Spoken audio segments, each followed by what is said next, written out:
107.5 WBLS, your number one source for R&B. Without further ado, we have a family. You know, I know they're actors. You know they're actors, but they really are a family, and we see that evidently and so clearly on the Starz Network when Survivor's Remorse comes on. So it's a pleasure to welcome the most beautiful one in the group, and that's Erica Ash. Is it? I'm just playing.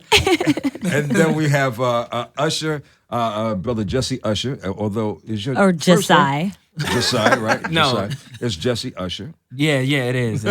And then we have my dear brother, Enrico Lee, all a part of the wonderful cast of Survivor's Remorse. Thank you, guys. Thank you for Absolutely. having Thank us. you for It's a pleasure to be I here. appreciate it. Of course. So I can see this is a tight-knit situation. Oh, brother, we Yeah, man. You know, we are it's a family. close circle. It is. Yeah, it is. I was saying earlier, we don't really like outsiders. So if you wouldn't mind doing your portion of this Yeah, you gotta sit like over there. on the Wow. other side Oh, of wow. Oh, wow. Because right now it looks like a family photo. Yeah. And we just don't want to. I'm just playing. Oh, I'm they're the just cousin. kidding. They Right? didn't invite over. There you go. So I'm real pissed. There you Oh, go. man. Right? He the one that showed up with the potato salad. Yeah. Don't nobody eat at the barbecue. Especially you. Oh, okay. You just get back on your phone, right? Oh, okay. I got. Look, you know, this is a big thing for you guys because this is you're coming up on season 3 Yeah. Yes.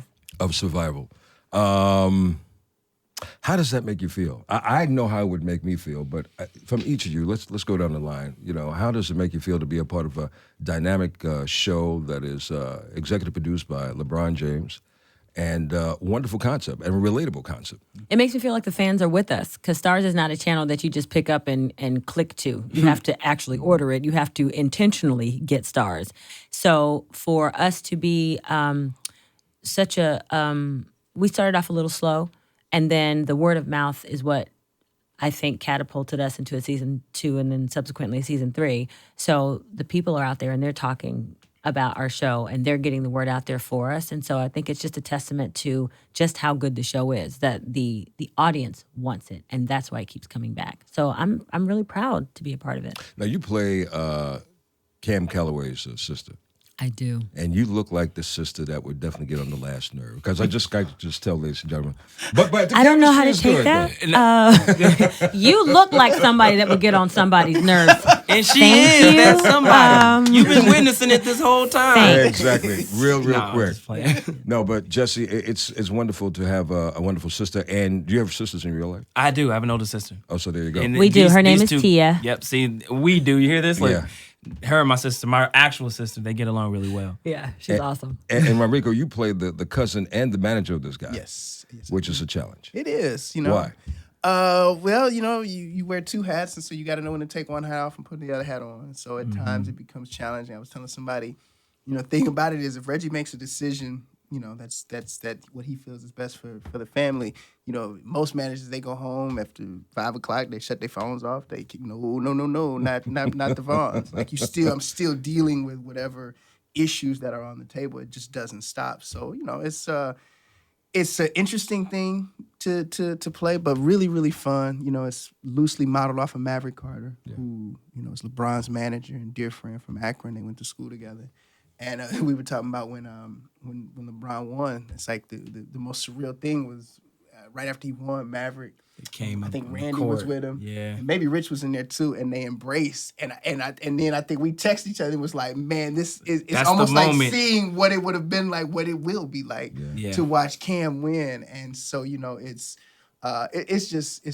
cool, man. Like I say, and not only that, they've kind of evolved the character. So, you know, the same stuff Cam was doing first season, he ain't really doing. I mean, you know, this season he starts a nonprofit. Yeah, there's all And, kind of and, changes and that happen. spends like $5 million on a nonprofit. So it's like And now that's what I want he's- to talk about. yeah, he's I want to grown. get back into that in just a moment, you know, because this is a real life situation. It's a real life series because it's so relatable. And I always say something every time I see a draft. These young men's lives are about to change drastically. More than at they a know. drop of a dime. Yeah.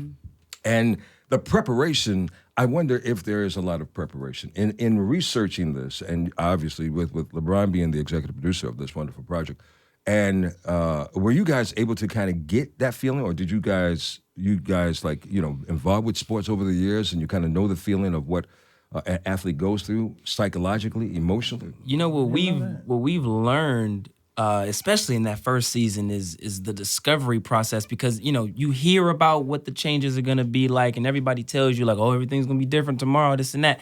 But we see what the Callaways and like how that affects not only just the basketball player but his whole family. Like before they know it, they packing up everything in their hometown and they're moving to Atlanta to start this new life. And they have these big elaborate houses now and these cars and these things that they're not used to, and now they have to be almost a different person. Like you stay the same, but in an entirely different world almost. You know what I mean? And it's how they deal with that we really went into on the first season. And then, we grew a little bit in the second season. Now in the third season is more about bringing it back to who we are as people and not so much as, public figures and athletes or, whatever people want to label us as. Erica, where do you see your role, if you can just kind of tap and crack the egg just a little bit? This season that we're about to see, where is Sister? Mchuk has got to do some mandated court therapy this season. So you're going to see Mchuk peel back quite a few layers, and she's going to discover some really shocking things about her and her past and what she wants to do with her future. And it's going to be very interesting. There's actually a couple of jaw-dropping moments that you're going to see in the show. I can't wait to see this. Yeah. Can't wait. Rodrigo, what's your life like in this season? Reggie is, there's a big, gosh, man, we can't talk about it, but Oh, come on. Yes, you can. Just a little, man. I can't. Give me an exclusive. But there's, we all have to kind of look within ourselves, and everybody does it. All the characters, specifically the characters connected to the family, in terms of moving forward this season. But really, Reggie is just trying to get it now. It's like before, I don't think he's ever been this driven. There's a great line that comes up later in the season where Cam looks at Reggie and he said, "Man, when did you get so cold?" And the business. Yeah, it was just, it was his response. Like, It was just, it was a great scene. It was a challenging scene. Luckily, this dude carried me through. But what it was, what I really got from that was that this season we see Reggie kind of, it just becomes about getting all that we can get right now because tomorrow isn't promised. And in the negotiation process, actually, we get to see him negotiate a contract for Cam. So that was something we hadn't seen before. Wow. When we kind of came to Atlanta, obviously that contract had been negotiated, but Reggie kind of included an option, so we get to see him negotiate yet again. So there's actually talks of Cam testing the free agent waters, and which is interesting because as we watch the free agency that we're in now we're watching it now. Yeah. And I'm sure we get to tell a very good Cam story on the show. Cam would look at Reggie and be like, "Look, man, a dude just got drafted second round and got $4 million for 3 years." Yeah. Ripped his contract up. I want a new contract. But survivor's remorse. Yeah. Wow.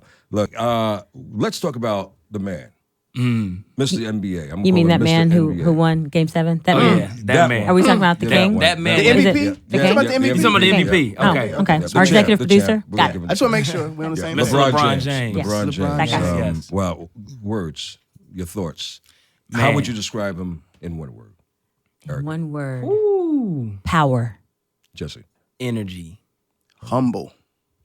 Very humble. Power, energy, and humble. Yeah. His power just exudes him. Man. You feel him coming before he walks into the room. You really do. He is. And everyone around him is charged and energized. That's Yeah. serious power. Yeah. He makes grown men, not to say, Listen. Got no problems with I it. like watching him play. So when he showed up to set, Absolutely. Me and Ron Rico have no problem saying Not we a were the problem. first ones to run. Like, LeBron, can we get a picture, man? You know what I mean? Like, I was too scared. Jesse, I went over. I wanted to shake his You were hand. apprehensive, man. I was just shook, man. You got to think. I watched this cat play. When he was at St. Vincent St. Mary. I mean, I watched him when he was drafted. I watched him when he got to his first final, and I was just like, I was so happy for him. And then I watched him go to Miami, which I was just like, I wanted him to go to Chicago if he was going to leave. But anyway, that's neither here nor there. So happy to see him go back.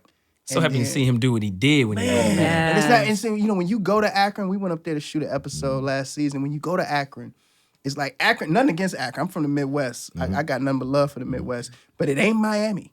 And so, when he went back because he loved that. He loved Ohio. He loves that area. His family's there. And so you have to respect. And I just love the fact that he said, I know what happened. I know that I was out there burning my, jersey and effigy. But you know what? I want to go back. And he went back. I respect that. You said he's humble, Humble. and you said he has the energy. He's just got this energy. It's different than any other energy I've ever experienced, ever been around before. Did that help your character? Absolutely. Just by being. Oh yeah. The first time I met LeBron, and it's a matter of, I met, Shaq and guys like that. And Shaq is this massive person, but he doesn't exude this, Presence. like this presence, exactly, this aura. And LeBron kind of affects everyone around him in that way where like it's like your spirit kind of takes off a little piece of, what he brings when he walks in the room. Right. And you shake his hand, and all of a sudden you sitting up a little straighter, and you just feel like he's great. He's this level of greatness that makes us feel like we have to apply that, you know what I mean, and what we do because we're representing him in a certain sense. So that's why I said that. How often does he come on set? Not very often. He's been a little depends. caught up in playoffs every season that we that we Every recorded so time far. we're filming, And he he's in goes the playoffs. dark and stuff on social media. So we, Right. but I will say this, even though he's been in his playoffs and he's been really focused on that, he's always been available if we needed to Right. reach out and, That's true. and That's ask him anything about, the show or get his Get ideas his or opinion. yeah. And they played Atlanta the last 2 seasons. I was there. We went to a game and supported them. Courtside. Courtside. Feet on the Yeah. court. She love to do this, man. She love to do And I this. had locker room passes after. Love to do this to I me. just- Were you yeah. reporting from the locker? No, I was No. not. No, we I just was, wanted I to was watch the just Well, there. he came to I was Atlanta and won, and be down. she and I were the only ones rooting for the Cavs on the court. Of course. It was 2 Chainz was right Courtside. there, and Courtside then seats Usher they and got. everybody. And we're sitting right next sitting to right Atlanta, next to them, like, like, and oh they- my God, LeBron. That was more me, was less probably him. that was all her actually, but yeah. That shit was probably torn. Oh man, well Hard look, owner. I can't wait, and I'm sure everyone else who's been big fans of the show, and that's why you guys are going into season 3. I can't wait for this season to pick up and see exactly where this is going to take you guys. It's gonna be a ride. Man, it's a ride. But congratulations. Thank you. And speaking of the ride, outside of this major project, Survivor's Remorse, what are you guys doing individually? Are you just focused solely on this right now, Erica? Well, I shoot 2 TV shows a year, so I've got this, and then I've got Real Husbands of Hollywood on the other end in Los Angeles, and so I usually kind of bounce back from one to the other. And then generally I'll do a movie in the fall. So my film, Gina the Joneses, is actually in circulation now. But this year I actually think I'm going to take a break and take some time and vacate and Enjoy get my life. mind right. And yeah. Breaks are good. I've Jesse? been, I did a film last summer, the Independence Day Resurgence, the sequel to the Independence Day, and that. Congratulations. Thank you very much. And that dropped not too long ago, so I'm kind of still caught up in the whirlwind, the tail end of that, sort of. We did a whole lot of touring for that, and it came out, and now it's exceeded $300 million worldwide, and it's feeling really good. And now I this would is think so. following literally exactly 1 month afterwards, and I did a film with Will Packer Productions and David Tauber, an incredible cast. This movie called Almost Christmas. Yeah, that will be out November 11th.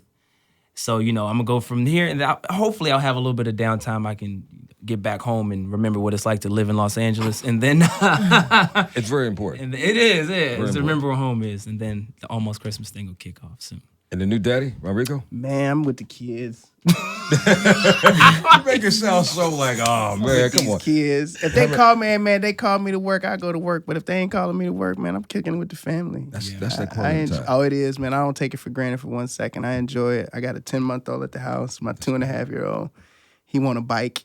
So I got to get him a bike. And you got to teach him how to I ride. got to teach him how to ride the bike. That's the most important thing out of life. I mean, to have the it is. careers is wonderful. Yeah. But to take a moment out to enjoy your lives and to appreciate your life and the gift that God has given you and brought you this far is very, very important just as much. So continue success. Thank you. And Thank you. enjoy the ride of what God opens up for you guys. Thank you Thank very, you. very much. The cast of Survivor's Remorse, July 24th on the Stars Network. You won't want to miss it. And we'll be watching them very, very closely as they continue to blossom.